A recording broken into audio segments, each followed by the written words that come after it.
Beirão? Alô! E agora sim! Tudo bem? Boa tarde, gente. Boa tarde, minha querida. Desculpa que ainda sou meio barbeiro com o Instagram. Tava falando com o pessoal que eu acho que por você não fazer muitas lives, você tava com um pouquinho de dificuldade. Todo mundo entendeu, permaneceu aqui na live. Primeiro, Bom, quero agradecer muito por ter aceito o convite. Muito obrigada por estar aqui. É uma honra receber você aqui no meu perfil. Tenho certeza que a live vai ser maravilhosa. Você viu que já tem um monte de perguntas, um monte de gente aí querendo saber várias coisas. E eu acredito que você vai ter um bom trabalho aqui durante esse tempo de live, viu, Verão? Seja muito bem-vindo. Mais uma vez, obrigada. Se apresente aí para o pessoal. eu que agradeço, primeiramente, estar aqui no Missão Advogada. É uma honra estar com vocês. Para quem não me conhece, eu me chamo Gustavo Beirão, sou mestre em Direito Previdenciário e especialista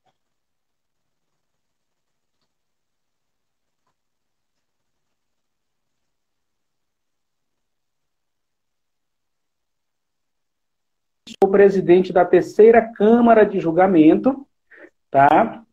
Que é um órgão de segunda instância recursal. E, basicamente, a gente quase que não faz nada, viu? A gente só faz julgar os processos que o INSS indefere.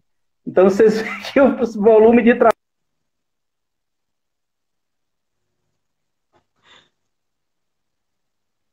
Beirão, deixa eu te falar.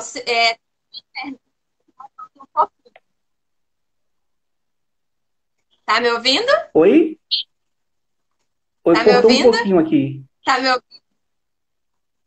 Sua internet está travando Alô? um pouquinho. Tá me ouvindo? Tô, agora tô. Então, sua internet está travando um pouquinho. Talvez seja. O pessoal está até comentando aqui. Talvez seja a posição, não sei. Ó, a voz está Deixa eu mudar. sumindo, tá ficando sem som. Melhorou agora? Melhorou. Pronto. E sou autor de um livro que fala especificamente sobre o processo administrativo previdenciário.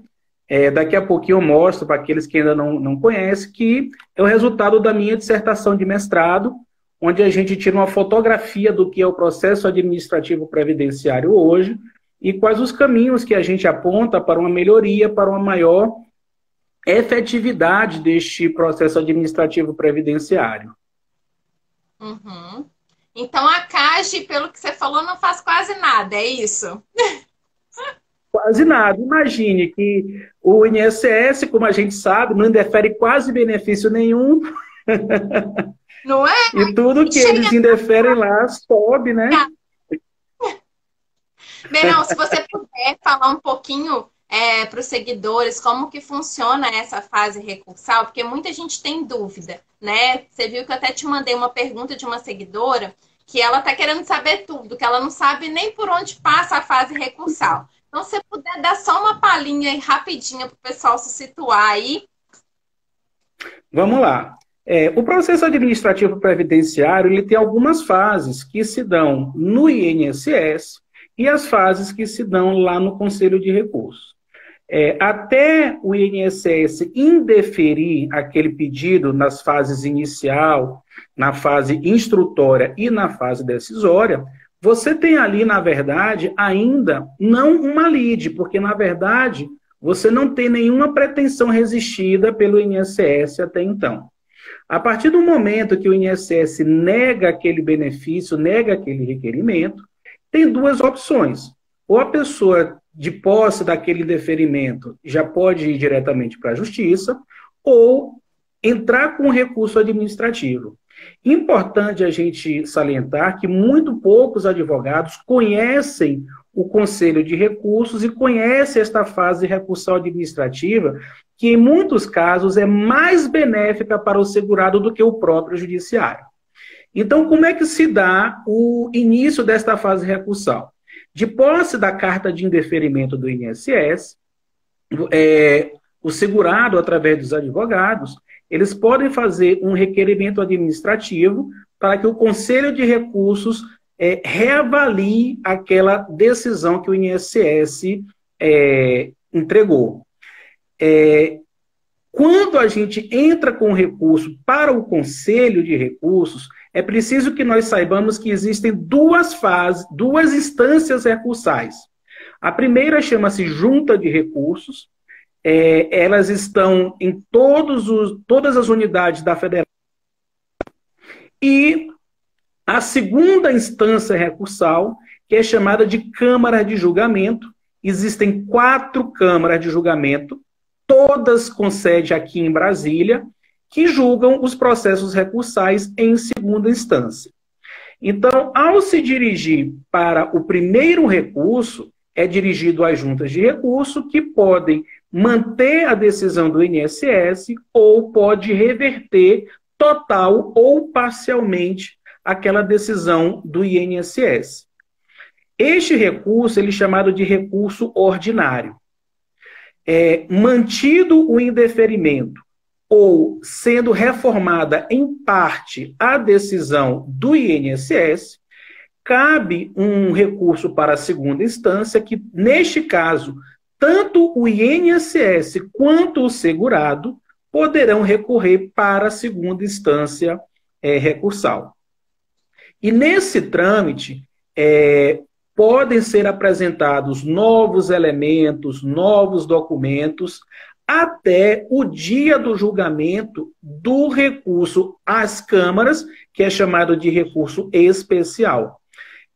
Um exemplo claro disso é que hoje, como a gente está trabalhando, né, via teletrabalho, nós recebemos hoje documentos para serem anexados aos processos que nesta semana, amanhã nós já iniciaremos as sessões de julgamento do mês de abril, onde mesmo na véspera ou antevéspera do julgamento, e ainda que havendo a sustentação oral presencial no dia do julgamento, se for apresentado um novo elemento, ele será considerado na análise deste processo.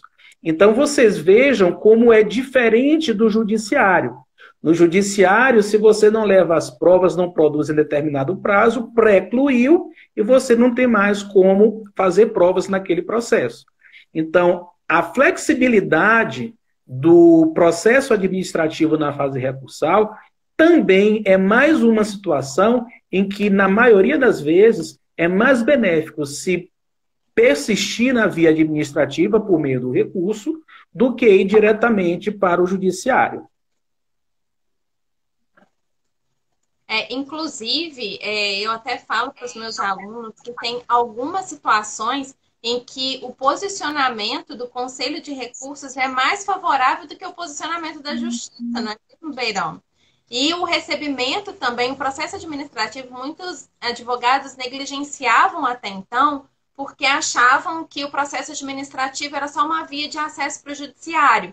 E aí eu também recebia muitas perguntas de alunos falando o seguinte: mas se eu tive o pedido indeferido no INSS, para que eu vou entrar com o recurso? Não é o INSS que vai julgar o recurso, ele vai negar também. Gente, não é assim, é um órgão diferente, não é a mesma coisa. Então, você poderia explicar isso daí para o pessoal, que é uma grande dúvida também. O que acontece? Muita gente, e até tem um histórico, né? Vamos dizer assim, tem um motivo cultural para que as pessoas pensem. É que o Conselho de Recursos, ele infelizmente não tem uma verba própria para se estruturar em prédios, ter o seu próprio mobiliário, internet. E se você observar, a maioria, não me engano, não todas, mas a maioria das unidades julgadoras, sejam as juntas, sejam as câmaras, ela funciona em prédios onde funcionam as agências do INSS. Então, as pessoas confundem, acham que o Conselho é um órgão lá do INSS, que só vai chancelar as decisões do INSS, mas, na verdade, é o contrário. Nós temos uma estatística de que mais de 50% das decisões do INSS são revistas no âmbito do Conselho de Recursos. E isso tem uma explicação muito simples. O INSS, ele tem alguns atos normativos que vinculam a atuação dos servidores e, antigamente, dos peritos médicos, que hoje fazem parte de uma outra estrutura, que é a Subsecretaria de Perícia Médica, que vincula determinado entendimento ao INSS. Sobretudo a IN 77, que eu chamo de a Bíblia do servidor do INSS. Tudo que está ali, o INSS ele tem que cumprir. Então, o Conselho, por ser a administração, tem sim algumas limitações, que a gente vai falar daqui a pouco. Eu vi que tem uma pergunta que fala sobre isso, mas que os atos normativos do INSS não vinculam o Conselho. Por quê? A partir do momento em que há um recurso para o Conselho de Recursos, o INSS ele vira parte naquele processo, assim como o segurado. De forma que os atos normativos de uma parte não podem ser utilizados como fundamento para prejudicar a parte adversa. Algumas decisões nossas lá do Conselho se fundamentam na IN, quando nós vamos conceder o direito ao segurado. E aí nós vemos que, na verdade, não é uma questão de conflito de interesses, mas sim de uma norma que o próprio INSS editou e ele mesmo descumpriu. Então, é importante que as pessoas conheçam o Conselho de Recursos, conheçam os atos normativos que fundamentam as decisões e, principalmente, o regimento interno do Conselho de Recursos, porque imagine fazendo um paralelo. Se você vai fazer uma defesa lá no TJ, lá no TRF, nos tribunais superiores, você tem que conhecer minimamente o funcionamento daquela corte. E este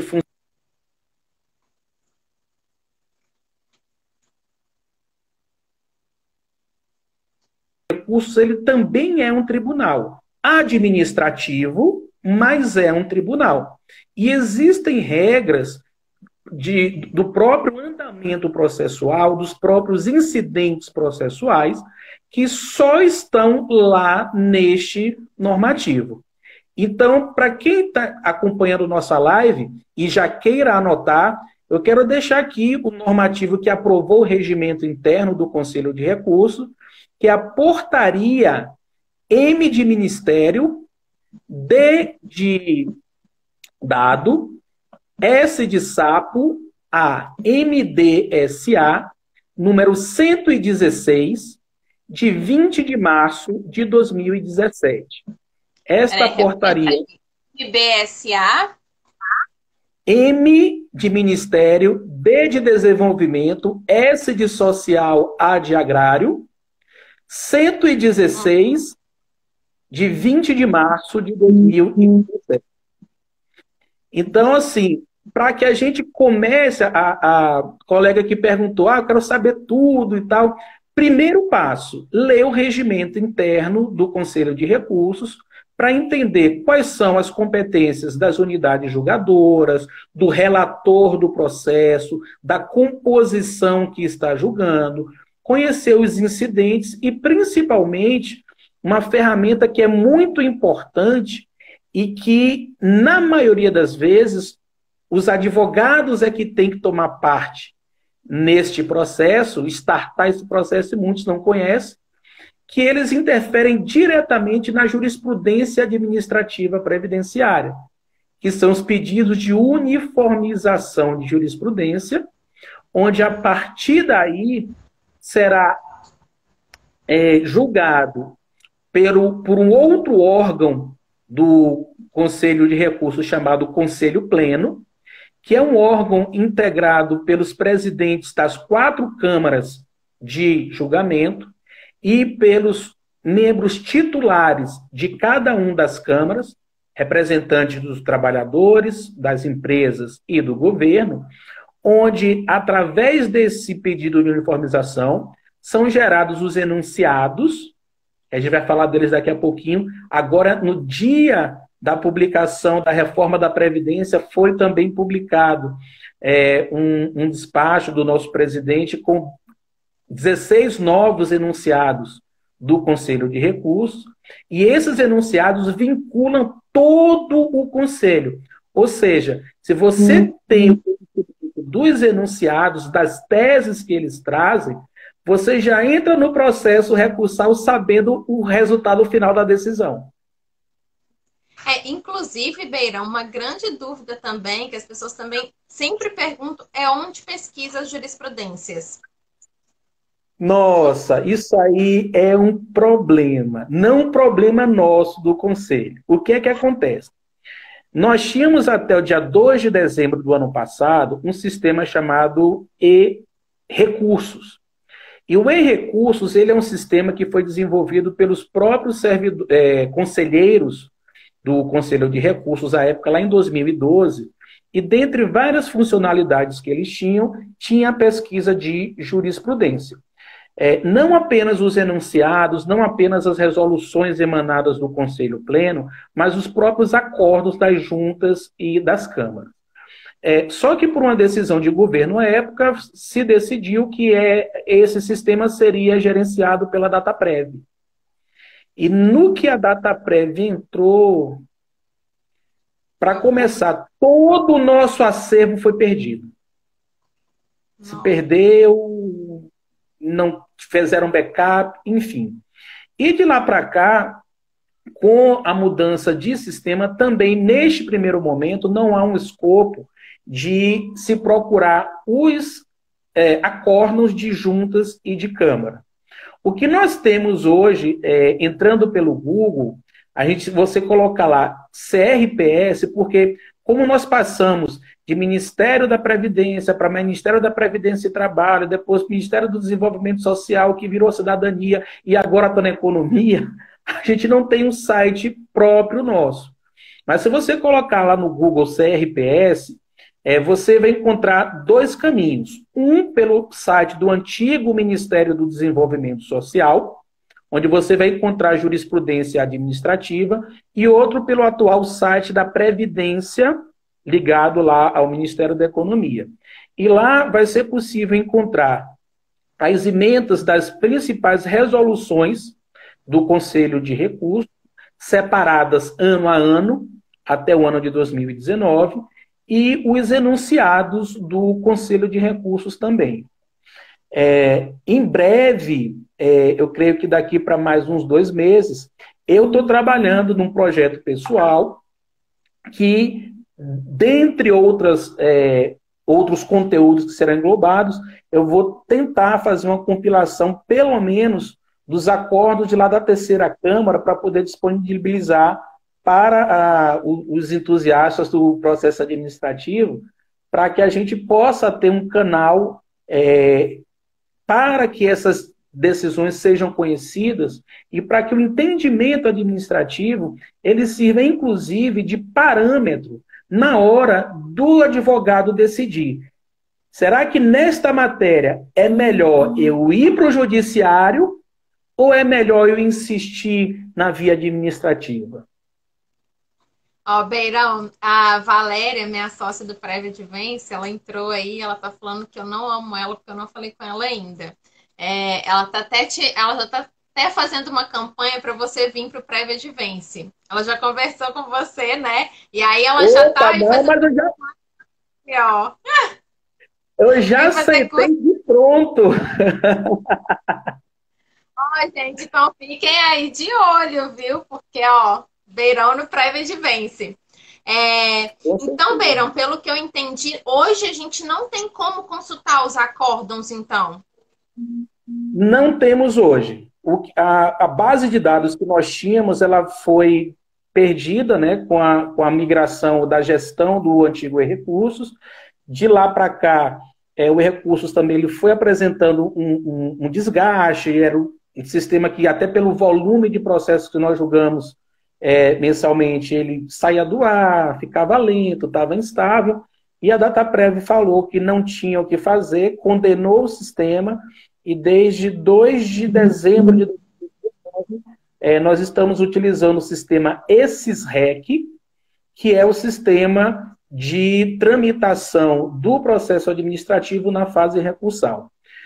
O ESIS-REC, em relação ao recursos, ele perdeu uma funcionalidade, que era quando os procuradores eles poderiam, diretamente no acompanhar o andamento do processo, saber quando tinha sido distribuído a um relator, quando estava incluindo em pauta.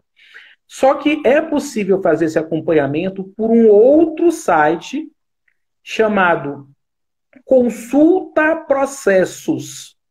Consulta Processos, processos no plural, tudo junto, .inss.gov.br.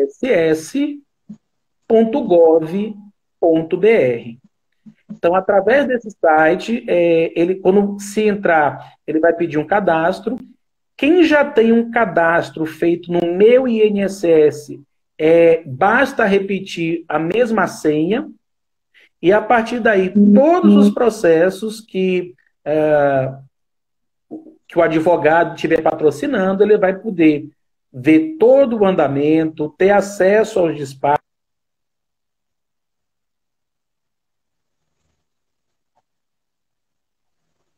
Inclusive, a gente está tendo um grande problema para poder fazer essa pesquisa, né? Por conta disso, mudou o sistema, a gente não está encontrando todos os nossos recursos no sistema.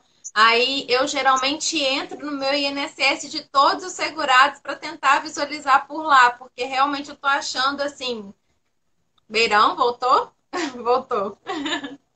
E eu realmente estou achando essa dificuldade, porque muda o sistema, às vezes trava, a gente não tem acesso, parece que o sistema fica instável, e aí fica aquela confusão danada, né? Tá ouvindo ou tá travado? Beirão? Meio que cortando um pouquinho. Tá, sua internet está cortando um pouco. Olha, sua internet está travando, Beirão. Você está congelado nesse momento. Gente, vocês estão me ouvindo ou é a internet do Beirão? Falem aí pra gente ver qual a internet que tá ruim. Pronto, agora voltou. Voltou. Pronto.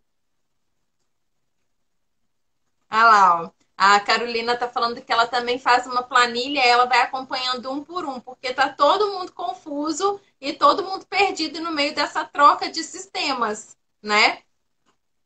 Verdade. Acho que até vocês mesmos estão confusos, tem horas, né?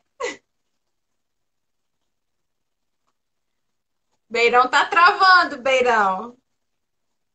Ó, é a sua, tá vendo? Olha, o pessoal tá falando que o problema é a sua internet.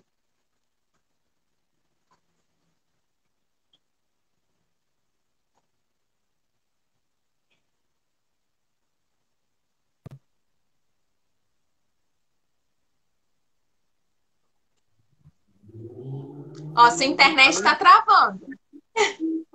Opa! Tá Tá me ouvindo? travando. Melhorou agora? Melhorou, gente? Ó, agora a imagem não tá travando, não. Pronto. Pronto. Aí, será que todo mundo ouviu ou eu repito? Pode repetir, porque eu não ouvi. Acho que o pessoal também não.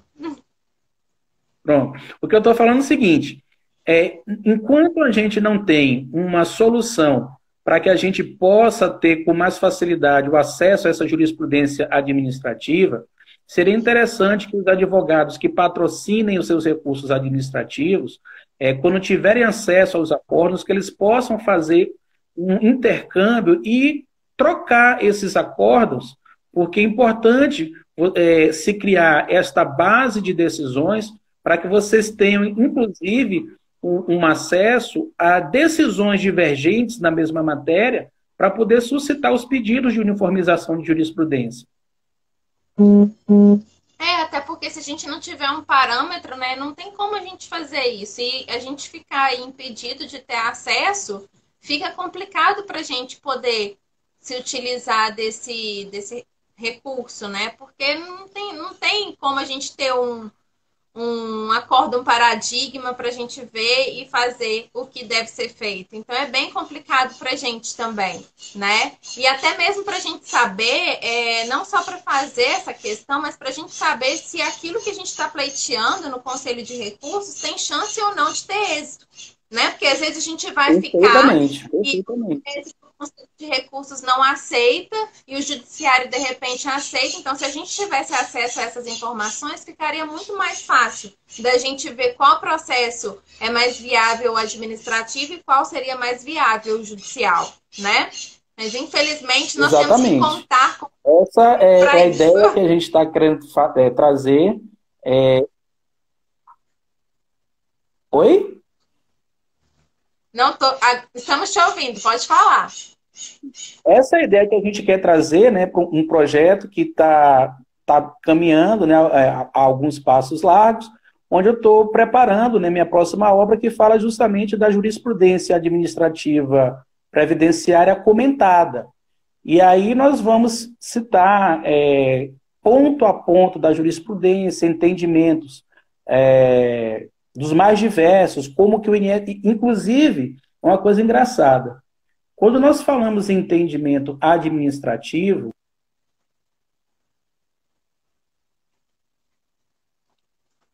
Verão, você está travando.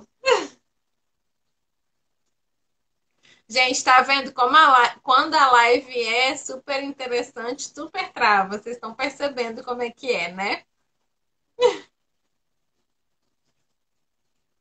Beirão, vamos ver se ele volta. Eu brinco com a Valéria que é a internet de Brasília. Internet de Brasília, sempre que ela está conversando comigo, sempre acontece alguma coisa.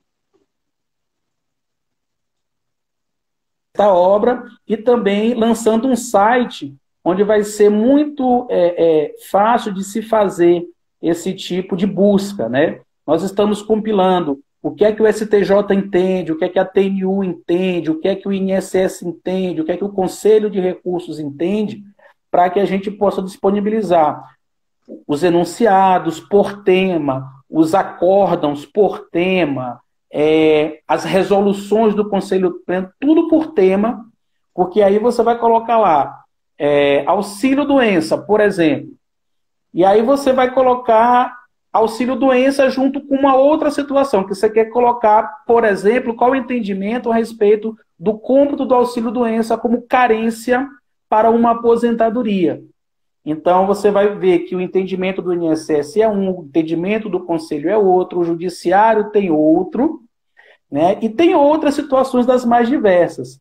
Eu me lembro que uma das perguntas que você me passou é alguém perguntando quais são os temas que é melhor ir para o Conselho de Recursos. Dá para falar de vários.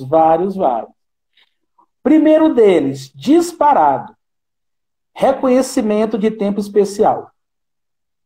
Aí, gente, olha, essa é uma... pessoal que está nos assistindo. Vou te falar, muita gente tem dúvida.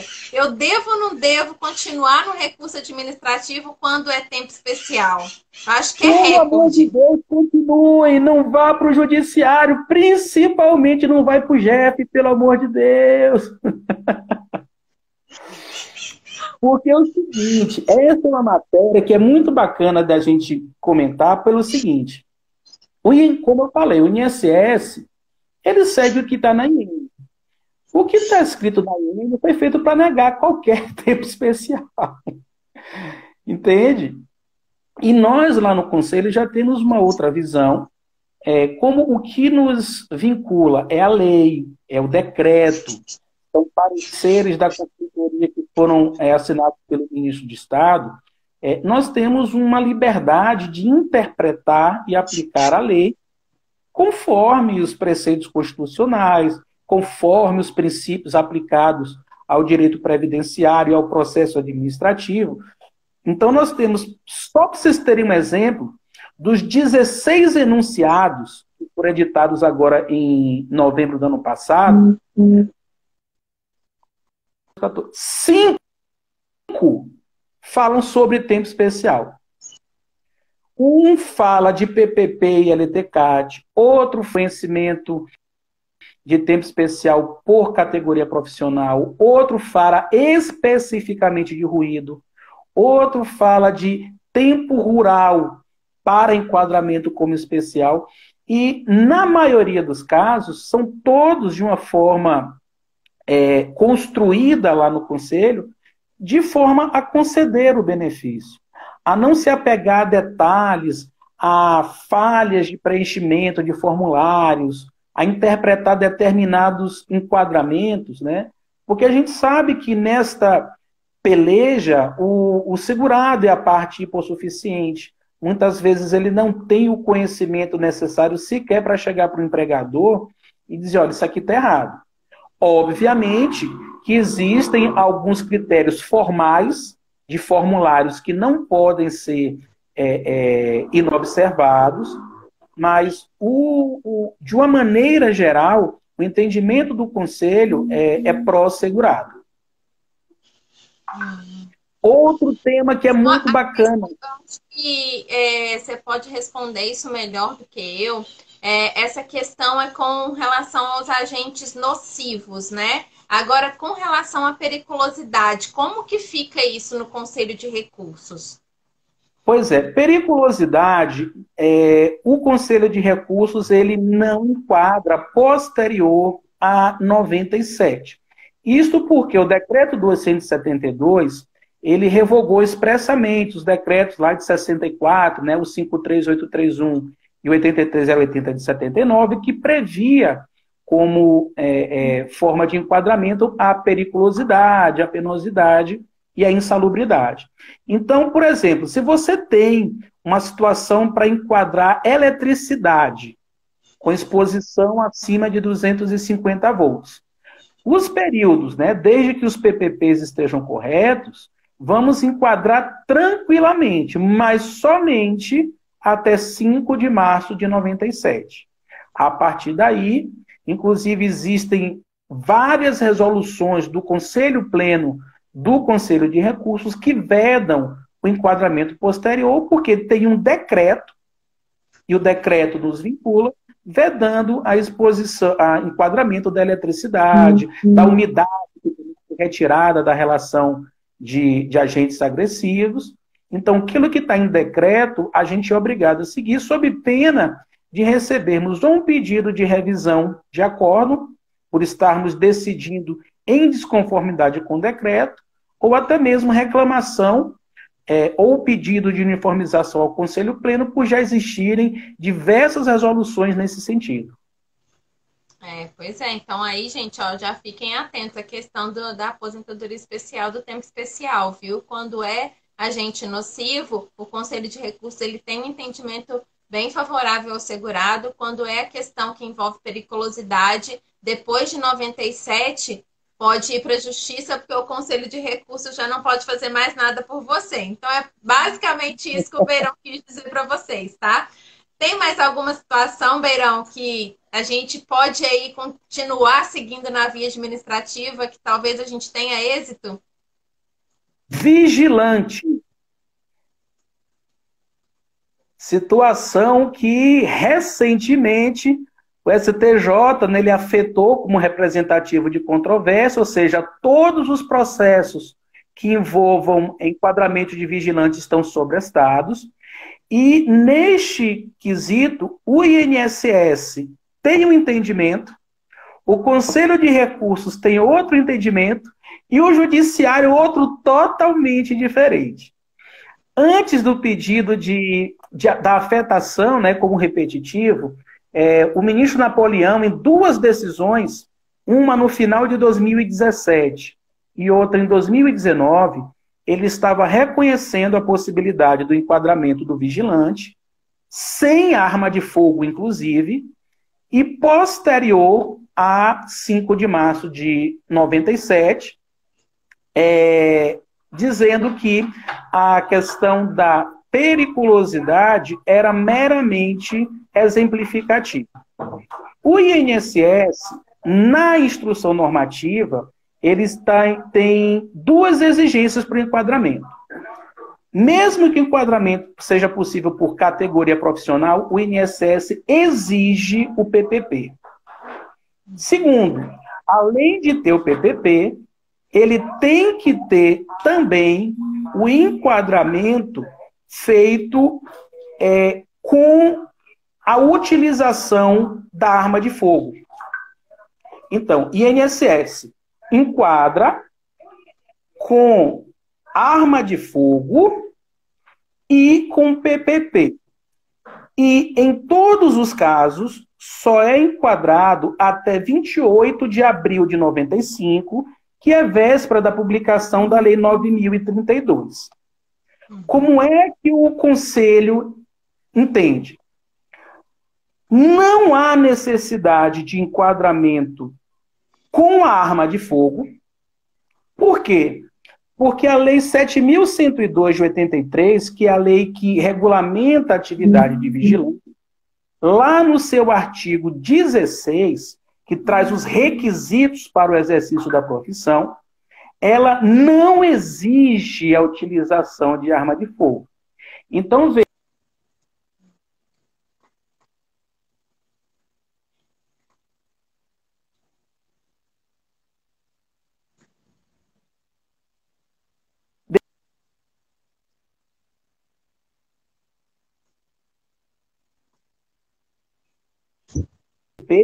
Desde que a profissão esteja na carteira de trabalho, ou no livro de registro, ou na ficha de registro de empregados. Por que que nós entendemos? Porque a Lei 9.032, ela só exigiu, a partir dali, a comprovação de exposição a agente nocivo. Ou seja, a então era presumida a nocividade daquelas atividades que estavam elencadas nos decretos vigentes até então. Então, veja, é possível enquadrar no Conselho sem arma de fogo e sem PPP, apenas com a carteira de trabalho. Porém, também só até 28 de abril de 95. Já o STJ falou, não precisa de arma de fogo, eu enquadro até os dias atuais, mas eu preciso de um laudo técnico para comprovar a habitualidade permanente do vigilante. Só que nesses casos, como os processos estão suspensos, nós temos 3 situações. Se você tem um cliente que é vigilante e tem os períodos antes de 95, se ele não tem o PPP, você sabe que ele vai ser indeferido no INSS, porém no Conselho de Recursos você vai conseguir o êxito. Se ele tem períodos posteriores a 95, você não vai conseguir o êxito para esses períodos nem no INSS, nem no Conselho. Se ele tem o PPP, e a arma de fogo, você vai conseguir o êxito já no INSS. Entendi. Entenderam, gente? Que o pessoal falou que travou aqui bem na hora, mas eu acho que depois você deu uma recapitulada e deu para entender. Eu entendi perfeitamente. Vocês conseguiram entender? Acho que sim, né? Beirão, e me conta uma coisa. Como é para fazer uma sustentação oral no Conselho de Recursos? Mole, mole, tão mole quanto fazer esta live. É feito no escritório do advogado. O advogado pode fazer do escritório, pessoalmente. Como é que funciona isso? Outra dúvida de muita gente, viu? Muita gente deixa de fazer Vamos lá. oral por conta disso, por não saber como fazer. Vamos lá. Desde o final de dezembro do ano passado, as unidades julgadoras, aliás, algumas até antes, o nosso novo regimento, esse de 2017, ele já previu que nós poderíamos utilizar das tecnologias para fazer sustentações orais. Alguns advogados, eles deixam de fazer a sustentação porque, como os processos são distribuídos automaticamente para outras unidades, onde não necessariamente foi requerido o benefício, hoje já tem uma possibilidade, por meio de alguns aplicativos, de se fazer a sustentação oral por videoconferência. No site lá do Conselho, nós temos os endereços e os endereços de e-mail e telefone de todas as unidades julgadoras. Então, é possível mandar um e-mail ou ligar com uma antecedência mínima de pelo menos 72 horas, 3 dias antes do dia do julgamento, e agendar a sustentação oral. A unidade julgadora vai confirmar a sustentação e vai mandar um link para que o advogado do seu próprio escritório ou do seu celular, do seu tablet, ao clicar naquele link, ele vai estar em videoconferência com a composição, podendo fazer a sua sustentação oral tranquilamente. Além disso, é possível fazer essa sustentação oral de forma presencial em cada uma das unidades julgadoras. Caso vocês tenham algum processo que está sendo julgado numa junta do seu estado, do seu município, você pode ir também diretamente a essa unidade julgadora para fazer a sustentação oral presencial. Só que nessa época de coronavírus, né, de quarentena, o trabalho da gente, que já era feito, né, desde 2012 remotamente, não sofreu nenhuma alteração. Estamos julgando normalmente os nossos processos, estamos fazendo os despachos, encaminhando os processos, justamente com a ajuda da tecnologia. E com a sustentação oral não é diferente. Então, pessoal, anotem. Entra lá no site do Conselho de Recursos, pega o endereço de e-mail ou o telefone da unidade julgadora. Muito provavelmente vai ser mais eficiente neste momento o e-mail, que nós estamos acessando nossos e-mails institucionais. Marca e dica o número do processo, vê o dia em que ele vai ser incluído em pauta de julgamento e será disponibilizado o link pelo aplicativo. Hoje nós tínhamos o Erebi, que era o que nós estamos utilizando, mas já temos hoje em dia outros aplicativos, como Hangouts, Zoom, Skype, enfim, vai depender de cada unidade julgadora. Beirão, então vamos agora à live, daqui a pouquinho, está terminando, a gente tem aqui, eu acho que uns 10 minutinhos ainda, e tem umas perguntas assim que são realmente, recebemos várias delas aqui. Primeira, o que fazer com essa demora do INSS? O que a gente pode fazer para os recursos serem julgados mais rápido, para o processo andar mais rápido? Você tem alguma solução para a gente? Vamos lá. O INSS ele está numa situação de defasagem de servidores e ainda faltam alguns ajustes entre o sistema do INSS e o sistema de recursos se conversarem. Então, é possível que alguns processos eles demorem não porque chegou no Conselho de Recursos e não foi julgado, mas sim porque o INSS ainda não mandou esses processos para o Conselho de Recursos. Nesses casos, nós temos duas opções: registrar uma manifestação na ouvidoria ou mandado de segurança. Que não tem resolvido muita coisa nenhum dos dois, né? A ouvidoria manda falando que não tem o que fazer e alguns juízes falam que também não tem o que fazer. Então, a gente está de mãos atadas em alguns estados, em algumas regiões. Infelizmente, o que aconteceu? Nós temos quase 2 milhões de processos represados, né, para análise inicial do INSS e mais um tanto de recursos administrativos, né? A gente espera que agora, com esse período, né, com alguns servidores trabalhando de casa, em atividade de teletrabalho, a tendência é que os requerimentos eles diminuam. Então, vamos ver se nesse período é possível dar uma adiantada nesses processos que estão represados, né, os processos de recursos, para que eles subam para as unidades do Conselho de Recursos, eles consigam ser julgados o mais rápido possível.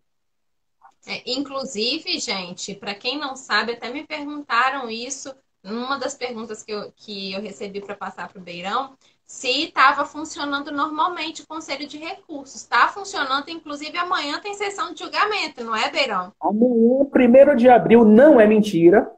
Estaremos iniciando nossas sessões de julgamento normalmente. Até para quem não conhece, para explicar por que isso não atrapalha a gente. Os processos de recursos, desde 2012, eles já são eletrônicos. Então, os conselheiros representantes do governo, das empresas e dos trabalhadores, eles trabalham remotamente. Eles não precisam estar presencialmente no Conselho de Recursos para poder analisar os seus processos. E aí, eles eletronicamente ao analisar o processo, preparar o seu voto, eles já incluem em pauta ou pedem para a secretaria, via sistema, incluir em pauta. Então, os processos continuam sendo analisados da mesma forma, a produção continua a mesma. Para vocês terem uma ideia, no mês de fevereiro agora, nós julgamos só na terceira Câmara mais de 1.100 processos.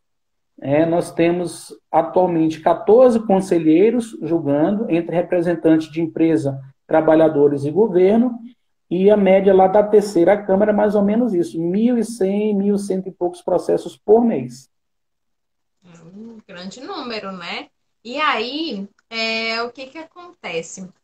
Quando o processo está travado, tem até um seguidor aqui que mandou a pergunta, né? Que o dele já tem mais de um ano, parou na assessoria técnica médica, aconteceu isso comigo também, quando ele me mandou, eu lembrei, parou, foi enviado para assessoria técnica médica até então, né? Porque hoje nem é ATM mais, ficou parado lá porque foi em nome de outro segurado. E aí, compensa, o que fazer nesse caso? Compensa despachar? Compensa fazer algum outro procedimento? Qual a sua indicação? Beirão travou de novo. Isso. Gente, A Valéria mesmo já despachou um processo semelhante a esse para mim na quinta junta, né, Val? Salvo me engano, e não adiantou até agora. gente, Qual que é a sua indicação para gente, Beirão?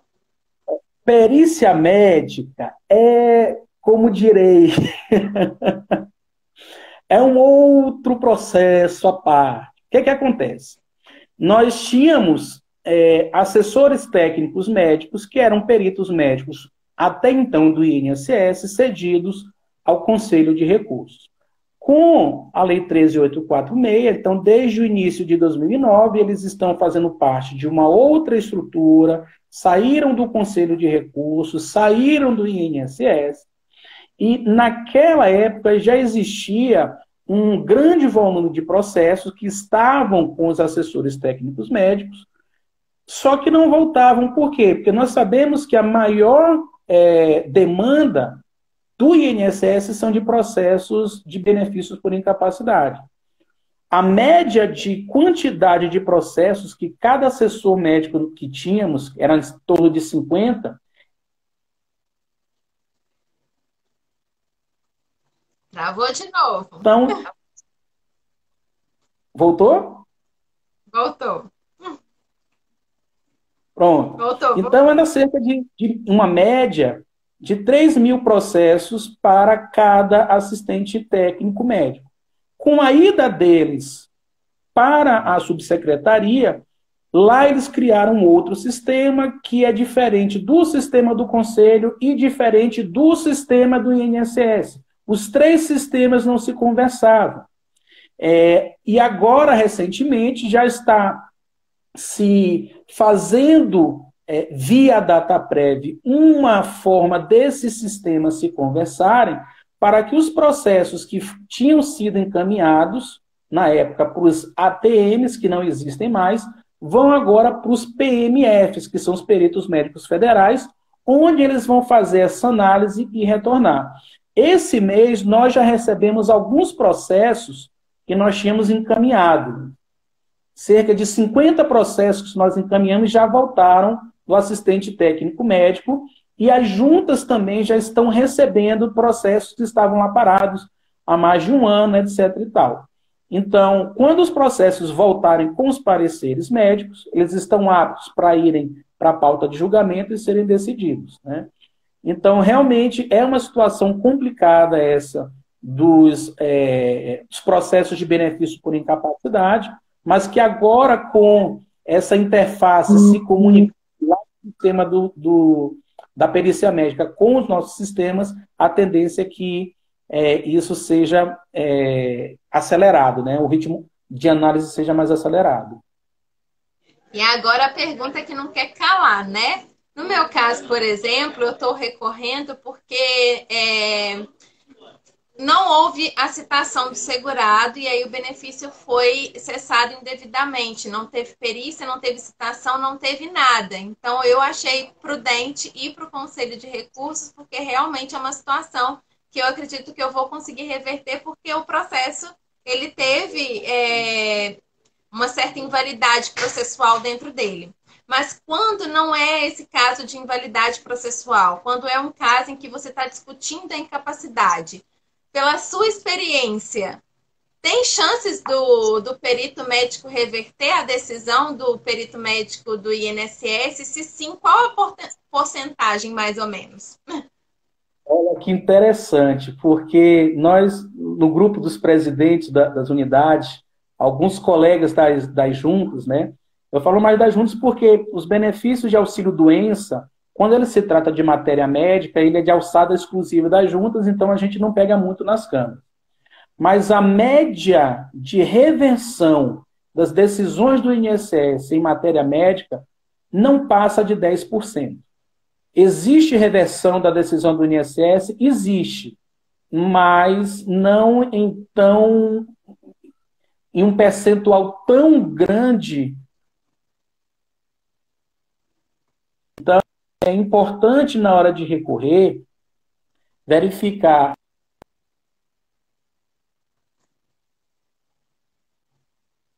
É uma coisa que a gente sempre fala.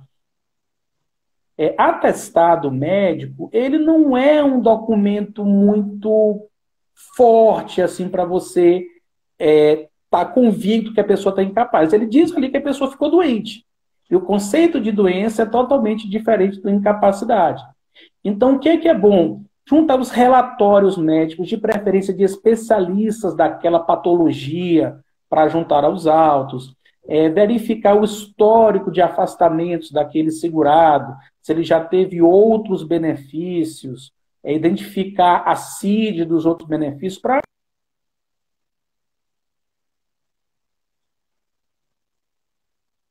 outro perito que vai fazer análise em sede recursal.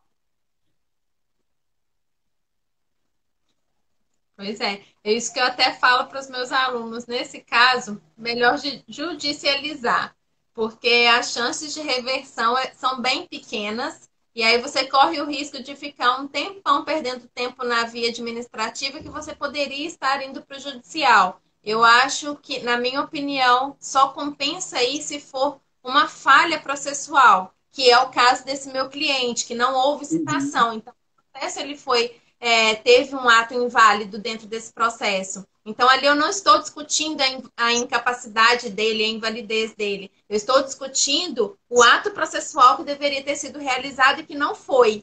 Então, por isso eu ainda estou lutando, né? Agora, se fosse a incapacidade, eu iria para a justiça. Com certeza. Ainda mais por conta do prazo que está se levando, né, para se fazer a análise em sede recursal. E a gente sabe que ali a pessoa vai ficar no limbo, ela vai ficar sem trabalhar, ela vai ficar sem receber benefício. Então, nesses casos, e tendo em vista o baixo percentual de reversibilidade das decisões, o judiciário, nessa matéria, é uma das poucas matérias que vale a pena ir para a judicialização em vez do recurso administrativo. Pois é, aí, viu, gente? Ó, então, as dicas que eu dou para os meus alunos estão super de acordo com o que o Beirão está falando para vocês. Gente, olha, a live está faltando, acho que 2 minutinhos aqui, porque não estão avisando mais aqui no Instagram, então estão cortando direto na cara da pessoa. Eu acho que o Beirão não está sabendo disso, mas estão cortando direto na cara da pessoa agora, Beirão. Então, olha só, vou dar uma diquinha para vocês. Tem muitas perguntas que o Beirão não conseguiu responder aqui, porque vocês mandaram pela caixinha que eu abri. Muitas pessoas na live mandaram aqui também. O Beirão, ele deu um show de mini aula aqui para vocês.